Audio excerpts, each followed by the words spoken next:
Frente e Verso Entrevista.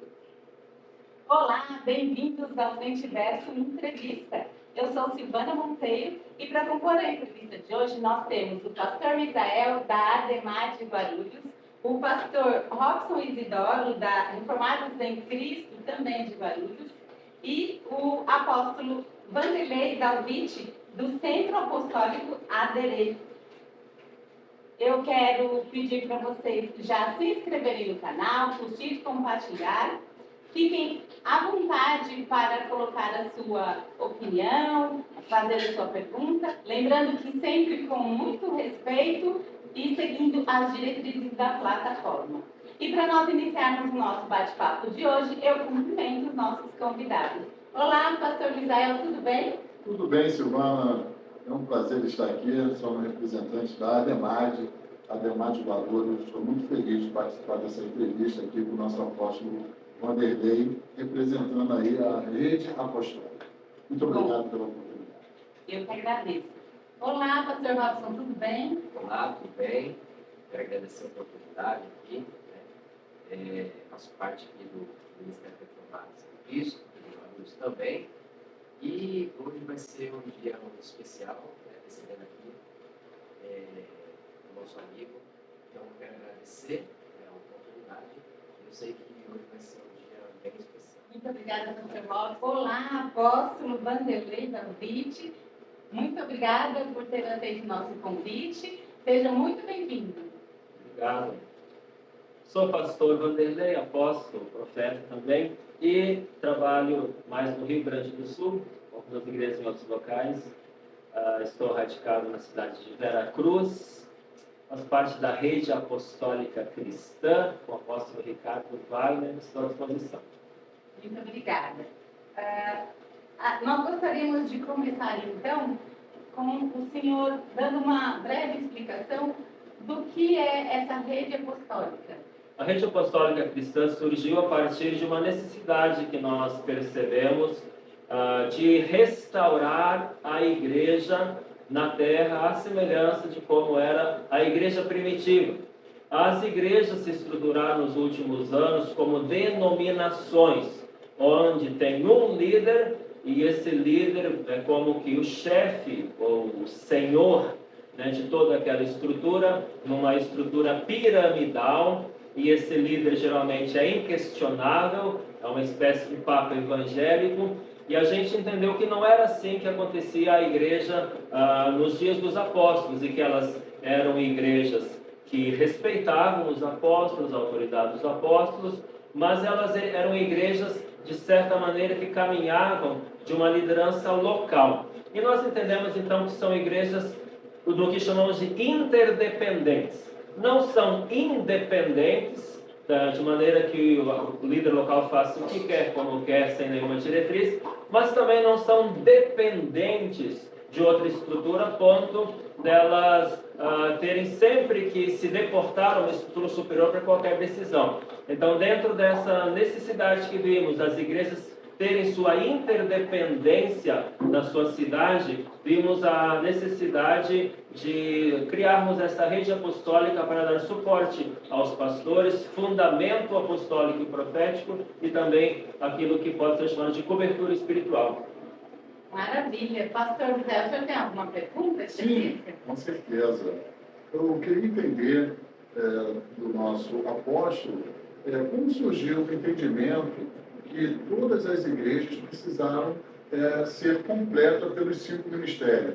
Até então, porque isso não é cultural. As igrejas, geralmente, elas não têm, né, essa ideia que precisam ser completas nos 5 ministérios.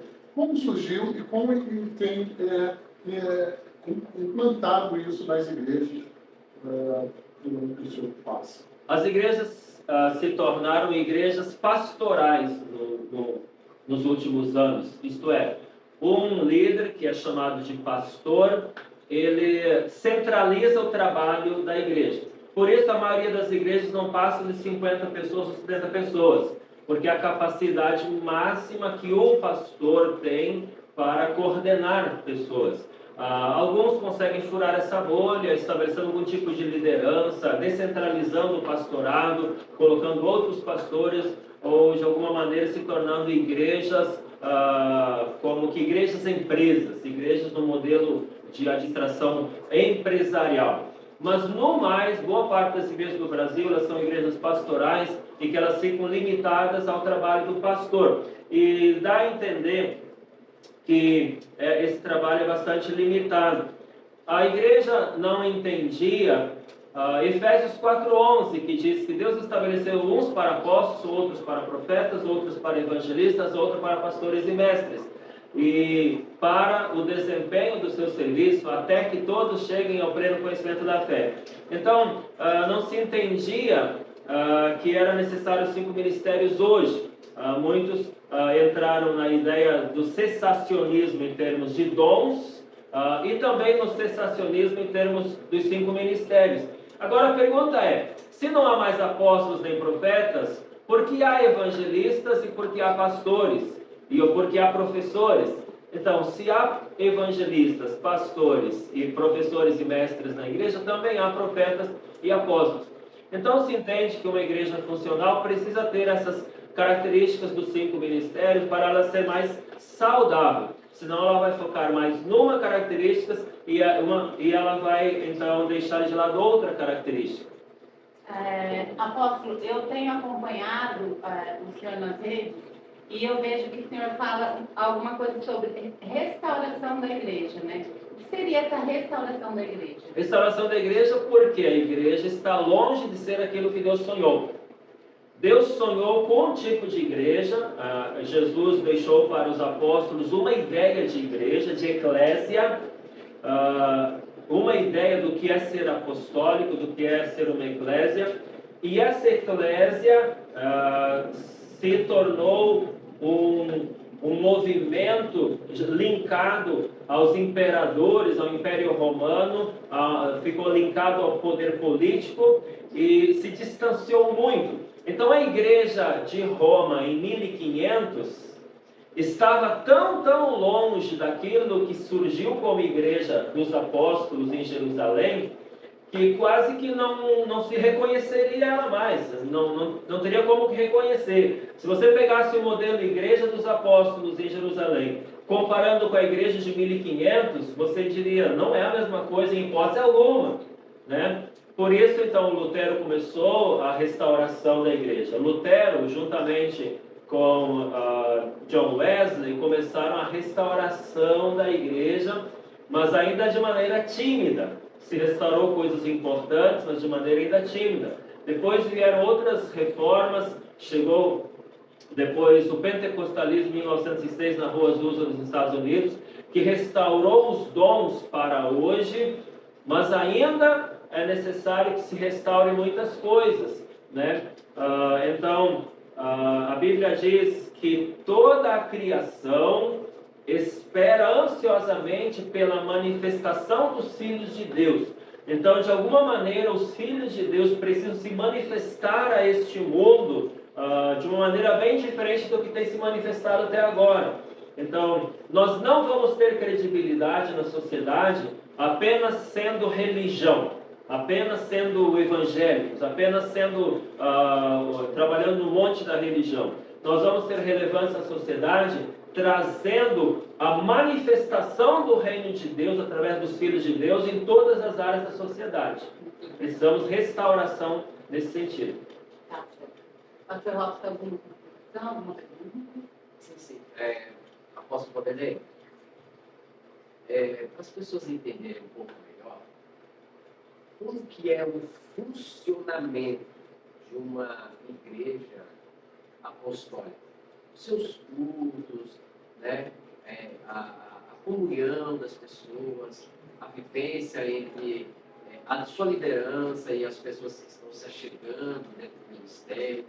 Fala um pouquinho para a gente, para quem está assistindo a gente, entender um pouco melhor. A igreja apostólica é, sobretudo, uma igreja de paternidade. Você vê o apóstolo Paulo tratando Timóteo como verdadeiro filho na fé.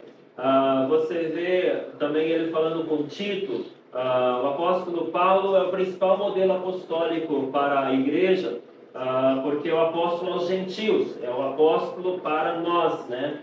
enquanto que alguns apóstolos ficaram bastante presos ainda ao conceito de Jerusalém e ao conceito judaico, e tinham dificuldade sendo do conceito judaico, tanto que o apóstolo Paulo confronta o apóstolo Pedro em Gálatas 2, né, chamando a atenção porque ele estava se separando dos gentios. Então isso mostra que os apóstolos judaicos, os apóstolos que ficaram bastante presos em Israel, no conceito de Israel, eles demoraram para sair desse conceito. Tanto que no Concílio de Jerusalém, a proposta de Tiago, irmão de Jesus, ainda era sustentar algumas coisas judaicas na proposta dele. Já o apóstolo Paulo deixa de lado essas coisas todas judaicas e sai para uma pregação do evangelho do reino, do evangelho da graça.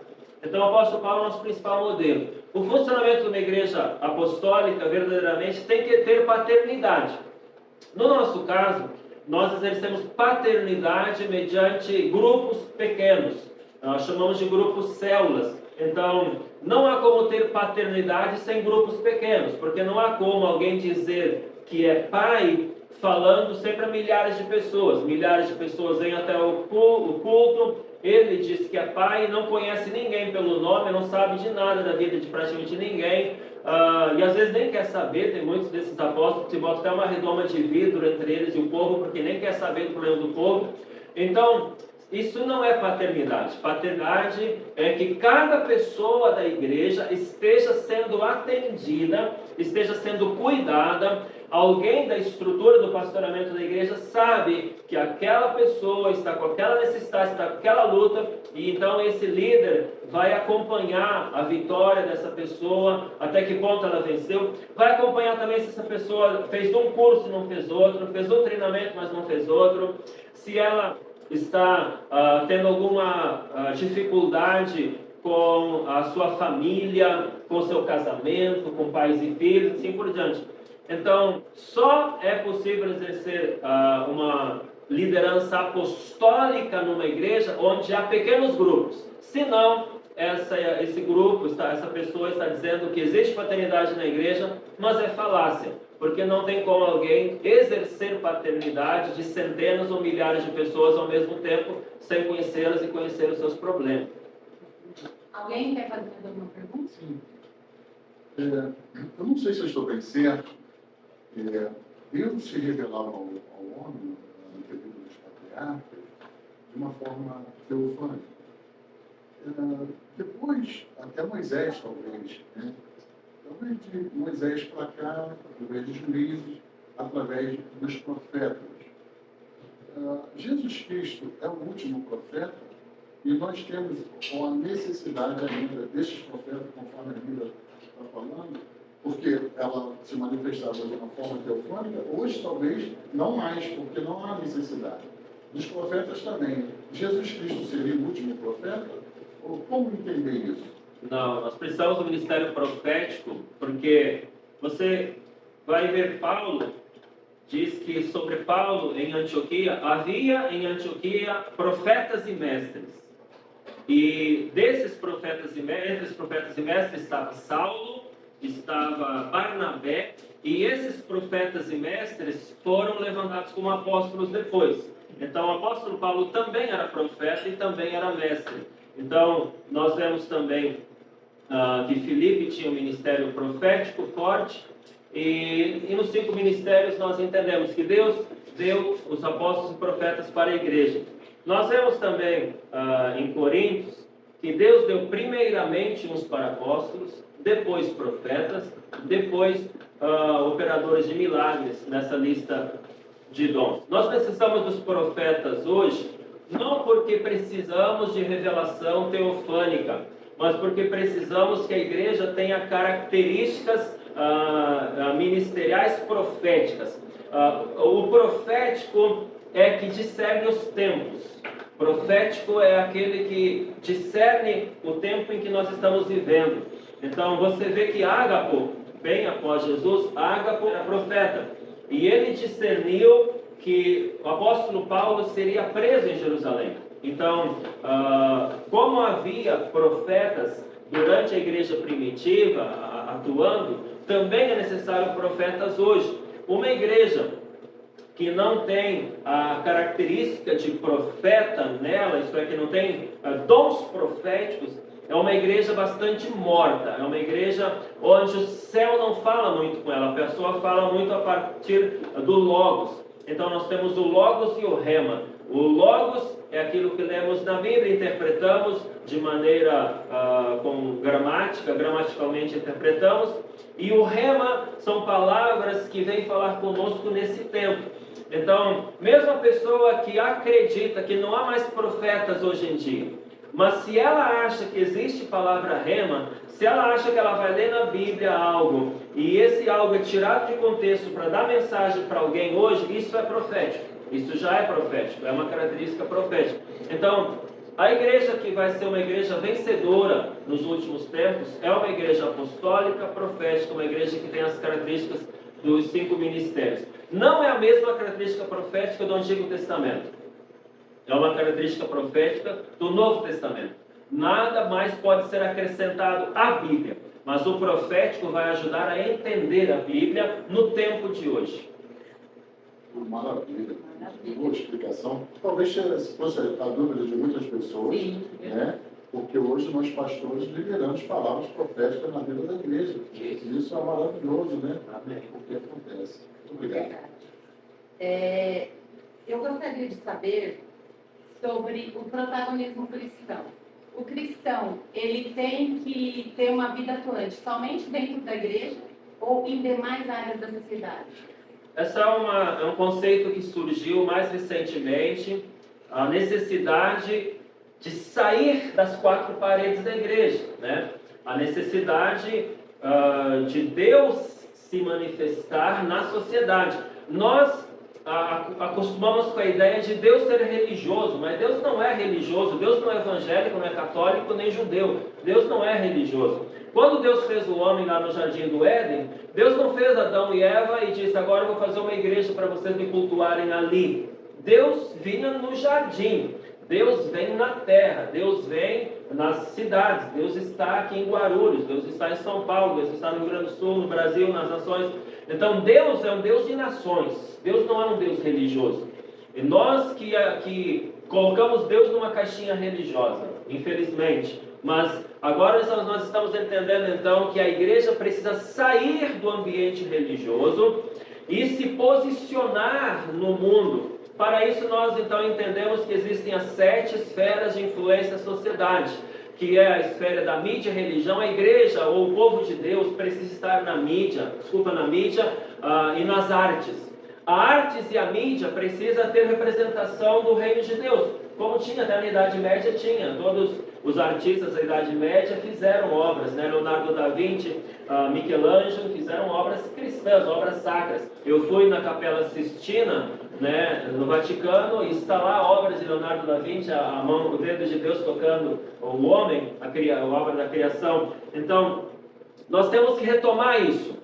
Homens de Deus precisam estar no mundo das artes, entretenimento, mídia. A própria série agora, estava na Netflix, né, que é The Chosen, é uma coisa linda, Tem algum erro? Talvez tenha, mas é uma coisa linda dos homens de Deus se manifestando na sociedade. Então nós precisamos estar decidindo junto na educação, precisamos estar decidindo junto na política, na economia, precisamos estar decidindo o que acontece em nossas famílias. As pessoas estão querendo dizer como que tem que ser a nossa família, como eu tenho que educar o meu filho. Nós, como cristãos, não podemos aceitar isso. Então, nós precisamos sair do ambiente religioso e tomar, de fato, os lugares altos da sociedade. Aí eu tomo aquela palavra que Deus deu para a nação de Israel. Vocês vão estar por cima e não por baixo, ser cabeça e não cauda. Vocês vão influenciar e não ser influenciados. Vocês vão ter que ser protagonistas, né? Então, essa palavra nós precisamos tomar. E a palavra que falei há pouco numa reunião, que Jesus disse para a gente ir e discipular as nações. Discipular nações. A gente ajudar a nação ser nação. Não a gente ser apenas alguém que é marginal na sociedade, alguém que está na periferia da sociedade. Os intelectuais estão no centro os políticos e ricos milionários estão no centro e a igreja na periferia. Deus não nos chamou para isso. Nós também não é questão de dinheiro, mas é questão de, na sociedade, nós termos voz, nós termos vez, nós sermos protagonistas. Lógico que isso não é de um dia para o outro, mas nós precisamos treinar nossos filhos e netos, bisnetos, para eles virem a esse mundo e trazerem o céu para a terra. Venha a nós o vosso reino, e o reino de Deus na terra. Então essa é uma visão apostólica, é uma visão de que nós precisamos ser influência e não sermos influenciados. Maravilha, maravilha. Mais alguma pergunta? Nós estamos no tempo. 20 minutos. 20 minutos. Mais alguma pergunta? Essa última resposta realmente é uma resposta muito esclarecedora, né?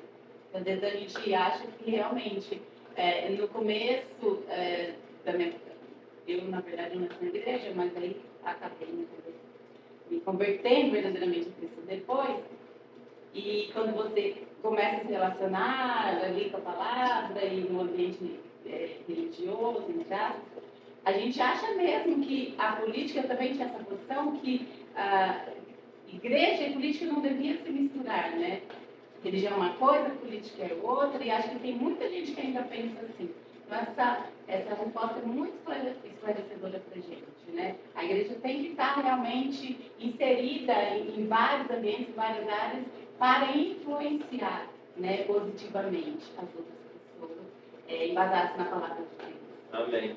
Interessante entender que não é a igreja, a religião, que se mistura com a política. É o homem de Deus, uma pessoa de Deus, uma mulher de Deus que quer fazer diferença na sociedade. Então, não é a igreja se misturando com a política, é um homem de Deus, uma mulher de Deus, um cristão, uma cristã, que se posiciona em qualquer lugar da sociedade para estabelecer ali os princípios da palavra de Deus. Então, de fato, não é uma instituição igreja, a igreja da Rua 7, né, vai estar em um conluio político, daí os políticos dão dinheiro para a igreja dá votos para o político. Não, isso é diabólico, não é isso. Mas a pessoa cristã, os cristãos entenderem que o papel deles é em toda a sociedade. Independente de ser, por exemplo, vamos colocar assim, um professor que está não influenciar, porque a escola é laica, mas o professor está no ambiente dele e às vezes um colega de trabalho vem conversar com dores, a gente pode falar do amor de Deus para ele. E entre tantos outros locais, né? Na medicina, ou qualquer área, né? A gente ser influenciador mesmo da palavra de Deus.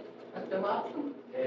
Apóstolo Vanderlei, o senhor estava comentando dos 5 ministérios, né? Eu queria entender, esses ministérios, eles atuam na nossa vida na forma, não posso dizer assim, não o próprio apóstolo, mas uma unção de Deus sobre a nossa vida. É isso que o senhor está querendo dizer? A vida da igreja, ela deve ter as 5 características.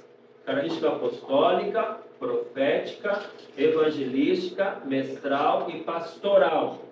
É como uma família, né? Por exemplo, numa família, o pai não vai apenas tratar o filho como um pastor, num tipo assim, sempre cuidando como ovelhinha. O pai vai treinar o filho para ele ser leão também na sociedade, para ele guerrear, para ele buscar o seu espaço na sociedade. Essa característica é uma característica mais apostólica, a característica do leão, a característica de você gerar filhos ousados, né?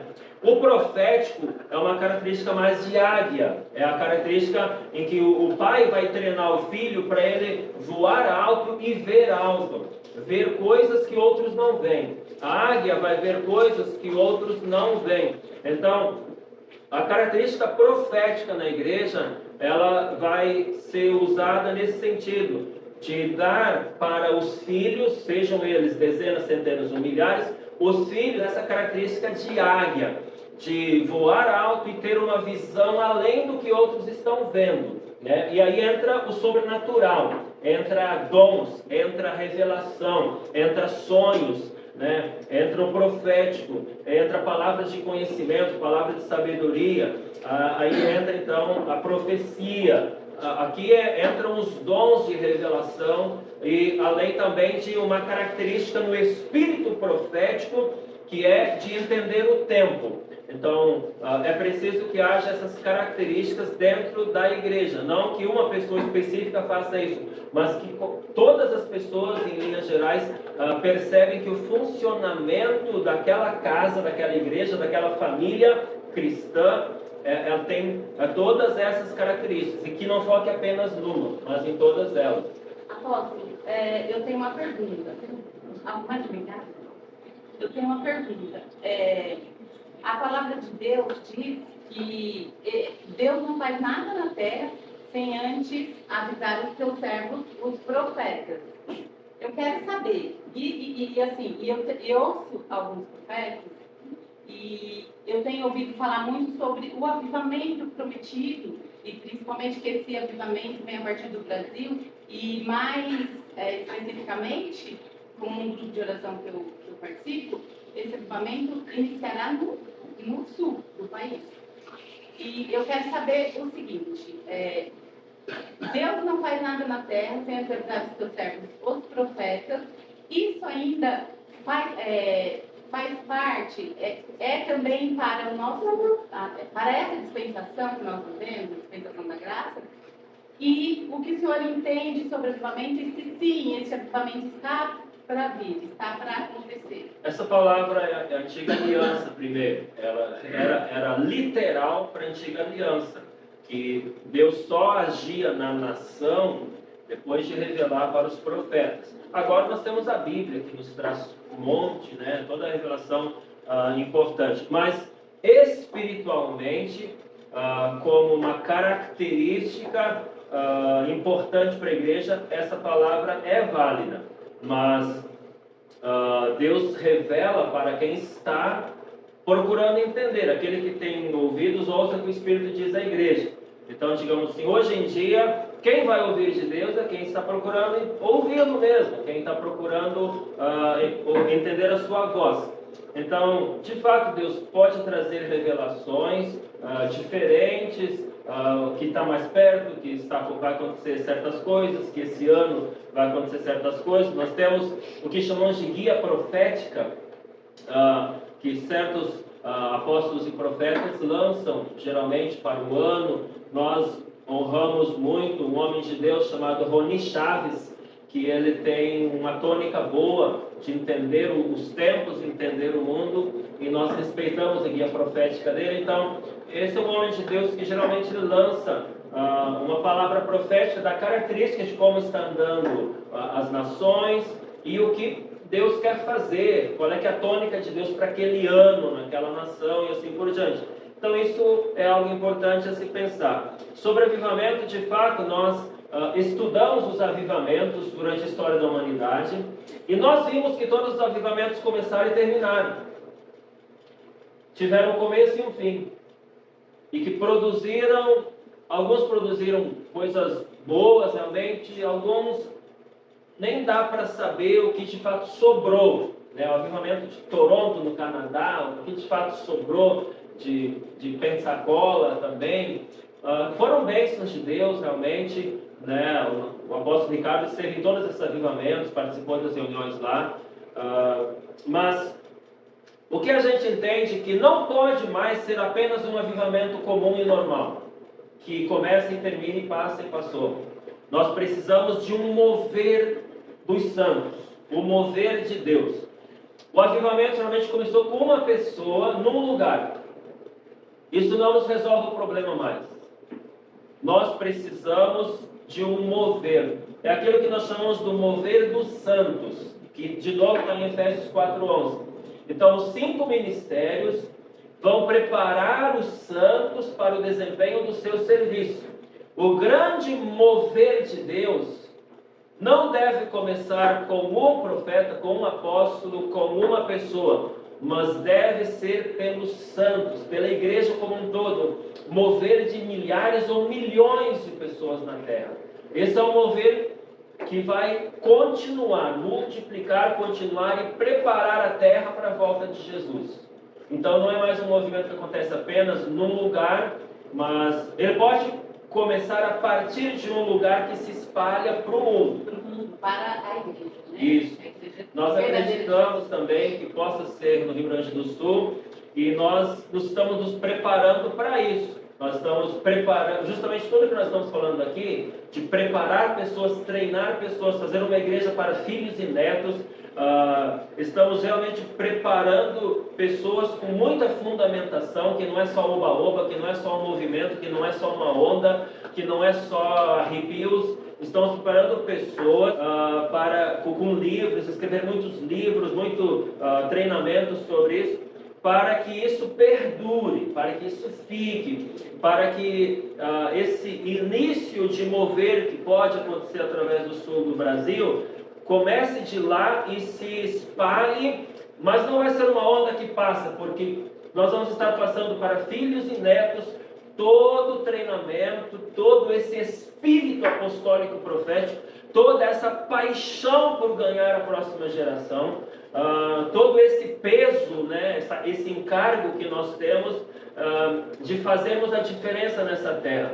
Então, nós acreditamos sim que está para vir um grande mover de Deus e que não deve ser apenas como um avivamento conhecido no passado, mas que deve vir junto com muito treinamento e isso fique para as próximas gerações. E espero que aqui de Guarulhos vocês façam parte desse movimento, desse mover, o mover dos santos, pessoas preparadas.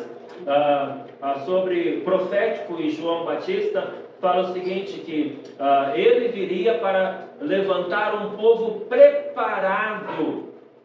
Então o profético vai ajudar a levantar um povo preparado, e essa é a nossa ideia. Não apenas pessoas que se atirem numa onda e sintam e percebam e ficam ali de maneira contemplativa, mas que pessoas muito ativas, que saibam o seu trabalho, que saibam a que Deus chamou ela para ser e fazer aqui na terra. Então, temos grande expectativa para os próximos anos em relação a essa tua última pergunta, em nome do Senhor Jesus. Tá certo, maravilha. Apóstolo, muito obrigada por ter aceito o nosso convite. O senhor que veio lá do sul, né, para Guarulhos, para estar aqui nos orientando e participando dessa entrevista, que está sendo muito valiosa para nós e para quem vai assistir este vídeo.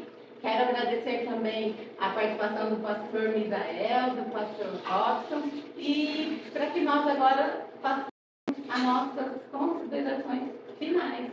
Vamos começar então pelo pastor Misael. Eu agradeço muito a oportunidade de ter conhecido a rede apostólica. É um divisor de áreas no nosso ministério, que eu creio que a partir daí há um crescimento em todas as áreas. E também, como na virada de ano, a palavra foi profética, foi crescimento. Ebenezer, porque até aqui nos ajudou o Senhor. E logo no início do ano nós temos logo o privilégio de receber, né, o apóstolo, muito obrigado, com a sua família, né, que vem nos orientar, trazendo aqui para nós uma grande oportunidade que ele traz trazendo aqui, apresentando para nós a rede apostólica. Muito obrigado. Deus abençoe. Obrigado. Pastor Robson. Bom, eu quero agradecer por essa oportunidade, né? De estar comigo aqui com os irmãos. Foi um tempo muito bom, onde nós podemos aqui tirar algumas dúvidas, né? Sanar algumas dúvidas, porque tem pessoas que, às vezes, têm esse tipo de dúvida, né? Mas é uma igreja apostólica, uma igreja pentecostal, neopentecostal. Então, as pessoas, às vezes, elas têm muitas dúvidas acerca de como funciona, qual é a ideia, qual é a visão de cada uma delas. E, nesse pequeno tempo aqui, a gente pode tirar algumas dúvidas, né? Eu creio que vai ser muito válido. Então, eu quero agradecer, né, essa oportunidade que foi muito valiosa para nós. Muito obrigada, pastor Robson. O senhor está convidado a voltar sempre aqui. Eu espero que nós tenhamos, que essa seja a primeira de várias entrevistas, porque é realmente um ano de, como o pastor José falou, de crescimento. Então, vamos crescer também em aprendizagem, em sabedoria acerca da palavra. Eu espero que essa seja a primeira de muitas entrevistas aí, com pessoas já eruditas, né? Vou colocar aqui, assim como o apóstolo já é uma pessoa que está há muito tempo no Evangelho, que estuda, que tem um conhecimento maior e que pode estar nos instruindo de verdade. E se você que está aí do outro lado quer conhecer mais, fica aqui com a gente no canal, acompanha, porque a gente vai trazer sempre um convidado muito especial. Apóstolo, agora é com o senhor, suas considerações finais. Obrigado, prazer estar junto. Que o Senhor libere sobre cada um aqui, os que estão acompanhando, espírito de sabedoria, espírito de revelação, para entendermos os tempos. Não podemos ser apenas como o boi na boiada que vai seguir no mesmo meio evangélico. No meio evangélico está mais ou menos assim também. Vem uma onda, o pessoal vai naquela onda, vem uma nova onda, o pessoal vai naquela onda, como, sabe, só seguindo junto naquela manada. Nós precisamos ter discernimento, revelação, o que é que Deus tem para mim nesse tempo, como Deus pode usar a minha vida para ser relevante nessa terra, nesse tempo, e o que Deus tem para nós em 2025. Então, creio que com espírito, sabedoria e revelação, Deus vai nos dar clareza em relação a tudo isso. Obrigado. Muito obrigada. Obrigada por você que assistiu até o final. Não esqueça de curtir, comentar, compartilhar. Continue acompanhando a gente aqui, dando sua sugestão, sua opinião e fazendo perguntas que podem gerar novos temas dos próximos convidados. Muito obrigada e até a próxima Frente Verso Entrevista.